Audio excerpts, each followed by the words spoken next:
22 नवंबर 2008 रात के करीब 9:30 बजे मुंबई की चमकती हुई सड़कों पर सब कुछ सामान्य था। लोग अपने काम से लौट रहे थे, होटल ताज में डिनर चल रहा था, सीएसटी स्टेशन पर रोज की तरह भीड़ उमड़ी हुई थी।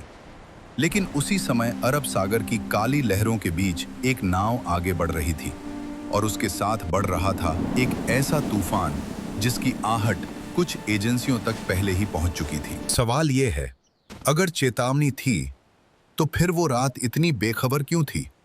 कहा जाता है कि 2008 के मध्य में भारत की खुफिया एजेंसियों रिसर्च एंड एनालिसिस विंग और इंटेलिजेंस ब्यूरो को संकेत मिलने लगे थे कि समुद्री रास्ते से बड़े हमले की साजिश रची जा रही है। इंटरसेप्ट्स में समंदर, बड़ा शहर और होटल जैसे शब्द सामने आए थे। जानकारी पूरी नहीं थी, लेकिन खतरे की गंध साफ थी। सितंबर 2008 में विदेशी एजेंसियों से भी इनपुट मिला कि लश्कर-ए-तैयबा समुद्री रास्ते का इस्तेमाल कर सकता है। कुछ रिपोर्ट्स में खास तौर पर मुंबई का नाम था।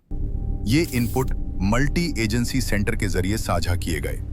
कागजों पर चेतावनी दर्ज हुई, फाइलें आगे बढ़ीं, लेकिन क्या वो चेतावनी जमीन तक पहुंची? मुंबई, भारत की आर्थिक राजधानी, जहां हर दिन करोड़ों का कारोबार होता है, लेकिन उस शहर की समुद्री सुरक्षा क्या वो उस स्तर की थी जिसकी जरूरत थी?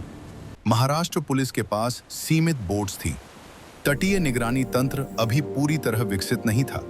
भारतीय तटरक्षक बल और नौसेना के पास अपने अपने जोन थे, पर क्या समन्वय उतना मजबूत था?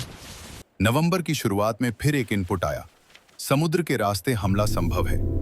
लेकिन यह संभव शब्द ही सबसे बड़ा सवाल बन गया, क्योंकि खुफिया जानकारी अक्सर संभावनाओं में आती है, ठोस तारीख और समय में नहीं। और जब खतरा संभावित हो, तो क्या हर बार शहर को हाई अलर्ट पर रखा जा सकता है?